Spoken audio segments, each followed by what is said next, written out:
Hey, I'm Zach. And I'm Jesse. And you're watching Tesla Time News in depth. Or maybe out of our depth. We quite often are.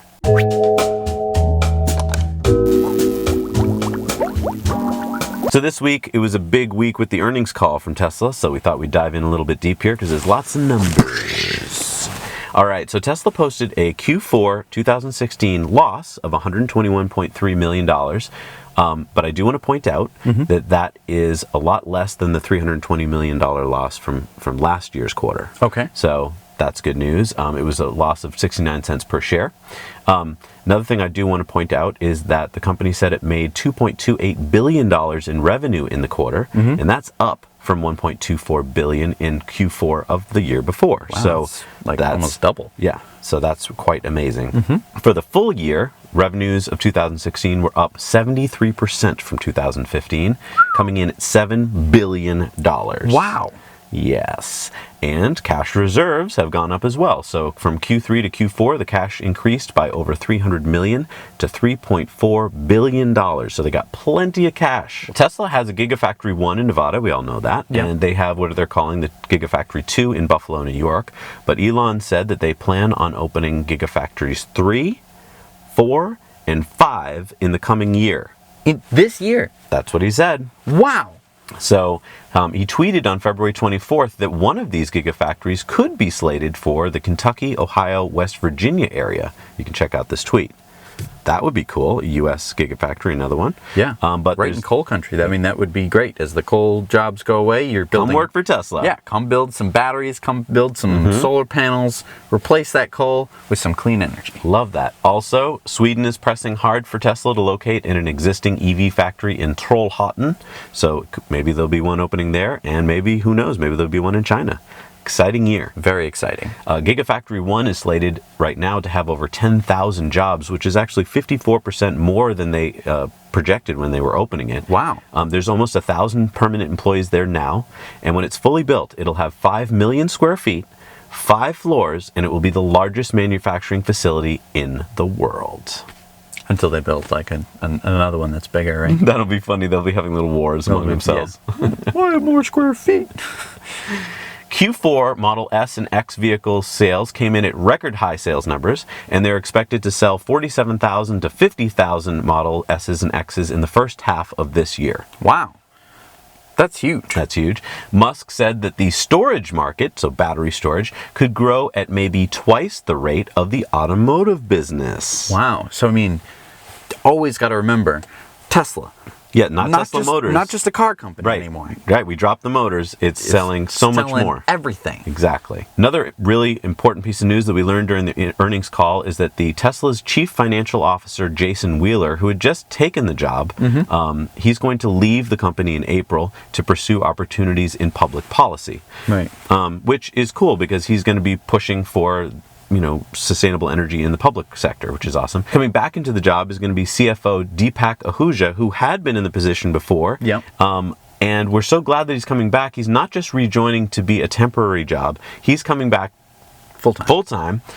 He had the job before, and he had gotten Tesla through all the tough times, the IPO, all that kind of stuff. He's an experienced guy. He worked for Ford for 15 years plus, so he knows his stuff. We're so excited, actually, to have him back on board. So I think that's great news. Welcome back. So as we know, Tesla has formed Advanced Automation, which was formed through the acquisition of Grohmann Engineering, that German company, German company last year. And they're going to be responsible for building the manufacturing processes that will initially be used for the Model 3 production. Now, what does that mean? So that means that they're going to be building the machines that build the Teslas.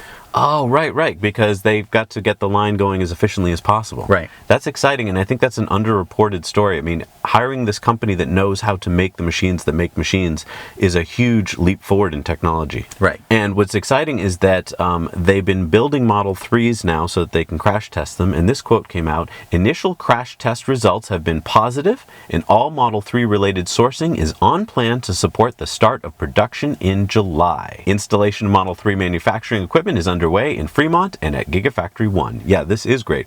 A lot of people have been saying, they're going to start on time. Is this they haven't done it since the beginning. The Model S, the Model X. Always late.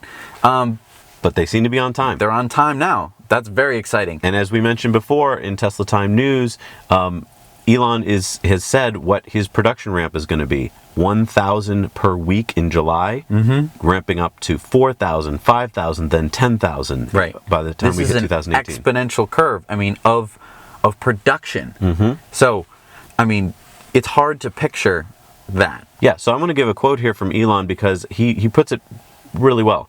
Quote, calculating the area under the curve is tricky when you're in an exponential, and it always starts out tiny, and then it blows up exponentially. Generally, people have trouble wrapping their minds around an exponential. The natural tendency is to extrapolate on a straight line, and so, I'm sorry, it's really important to emphasize that this blow up is an exponential. It does get into a linear zone, and then it goes into a long curve. So, I think what he's saying is we focus in America on quarterly reports and quarterly announcements, right? But Elon's taking the long game here. Yes, there's going to be some times when things don't come in quite right on a quarterly basis. Right, they're going to be, we're 1,000 cars behind. Right. We're going to be, they'll be ahead, they'll be behind. It's going to be whatever. But he is talking about the long game. And on the long game, we're talking about an S-curve. And when that S-curve starts to climb, it's going to climb faster than you can imagine. Right. And so we're all talking about, do you get 700 cars out this month? Right. That's not... Doesn't matter. Doesn't matter. That's tiny potatoes. Here's a graph of an S-curve. If you take a look at the very low portion of the S-curve, the area under the curve, that's the amount of units produced, is very small. Yep. If you get into the S-curve, it's gigantic. It's gigantic. Right. It's hard to picture stuff like that even happening. And you have to go through an S-curve to get production up. It takes a while to get all your processes worked out, and that takes time. So that's just, I want to keep that in mind, everybody. It is going to take time, but it looks like this time his S-curve is going to start even faster. So Tesla spends how much on advertising every year, Jesse? Quick. Okay. So it's a big number. Right. Zero. You're right. It spends zero. Now, to put that in perspective, because that is very odd, okay? Nissan Motors, which is a company that has almost the exact same market capitalization as Tesla, how much do they spend on advertising? They have spent $689 million on advertising in 2015. Yeah. That's to give you some apples-to-apples comparison. Tesla doesn't have to spend anything, because when Elon tweets, it's news. That's news, right? Yeah, that gets out to the people. And there's Tesla Time News, like us and others that are out there. I don't think I've ever heard of a Nissan Time News. Have you? Well, you should check out our other channel, Nissan Time News, everybody. Just kidding. It's not real. There's not that much exciting happening. Right. So, this is just another little tidbit we wanted to throw out to you that Tesla has such amazing products and ideas. They don't really need the traditional advertising. But imagine if they did. Imagine if they spent $689 million last year on advertising. Oh my gosh. How many more people would know about them? Yeah, it would be crazy. And it's not like they can even produce enough stuff for them yet. No. So. Right. So, it's kind of good that they're a little bit of a good, well-kept secret. But the more people know about it, the more demand there's going to be for these cars, and the more they're going to be able to sell. People are just waiting for the Model 3. They're just waiting. They can't wait. And let's talk about something else that's growth here. The earnings call talked a lot about Tesla, the car company, but there's also Solar City, which is now Tesla. Yeah. And solar, in 2015 to 2016, almost doubled the number of installations in the U.S. Wow. And Solar City is the largest solar company in the U.S. So just put that in your pipe and snuff it, because, there's a lot of solar energy being produced, and Solar City Tesla is out there making a lot of money from this. In fact, they're projecting that $500 million will be earned over the next 2 years just from the Solar City sector. So something that people bring up with me sometimes, they say, hey, Solar City, they're in a lot of debt. What's going on? Yeah. What you have to keep in mind is that a Solar City project, many of the ones that they've started from the beginning were leased projects or power purchase agreements, which means that every year, if I have that system on my roof, I'm paying Solar City for the power that's being generated. So for the next 20 years, I'm paying them every year. So it was an investment on their part. They were investing, buying the solar panels, putting them on your roof, and then you're going to pay them for that electricity. Exactly. It's kind of like a mortgage. Right. It's almost like they're a bank. And yet most financial institutions don't know how to count that money. So they count it as debt, but it's not debt. It's not debt. It's not. Because the sun comes up every single day. As long as the sun keeps doing that, it's not debt. Right. And even if it doesn't come up every day, there's going to be one side of the earth that still is getting plenty of solar power. Right. Nearly 40% of new power generation projects added last year were solar. And I just want to point out that 22 states each added more than 100 megawatts of electricity from solar last year. Wow. There are 1.3 million solar installations across the United States. Wow. Making over 40 gigawatts of electricity. Now, to put that in perspective, okay? Yeah. 1 megawatt of electricity can power 164 homes. Okay. So 40 gigawatts is enough capacity to power 6.5 million U.S. households. Wow. How many flux capacitors is that? A flux capacitor was 1.21 gigawatts. Yeah. 1.21 gigawatts. Great Scott! What the hell is a gigawatt? So that's like 25 flux capacitors? Wow, we could go back, we could send 25 cars, DeLoreans, back in time. Or, yeah. Think of all the things that we could accomplish with that. Just on solar power. Wow. Yeah, it was quite an earnings call. There's so much in there. We just gave you kind of the tip of the iceberg, but it is amazing to try and glean information from it every time they come out with one. Right. One last quick one. The UAW, so the United Auto Workers Union, is trying to unionize at the Tesla plant, and however it goes, I wish the best to the workers, because they are the ones making our future. So if you're workers watching right now and you're working at the Fremont plant, thank you, and stay safe, and yes.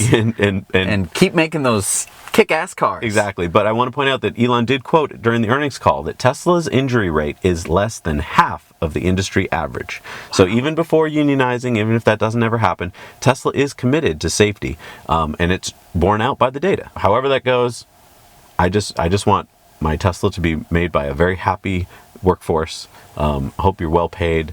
I hope you're not too overworked. Right. But I mean, you guys are making the future right now. So the future's in your hands. Yeah, you're building it. That's right. Thank you so much for watching this Tesla Time sort of exclusive segment. This is our fifth segment of in-depth. Fourth? I don't remember. I've lost track. This is in-depth, or perhaps out of our depth. You can let us know in the comments down below. Thank you so much for watching.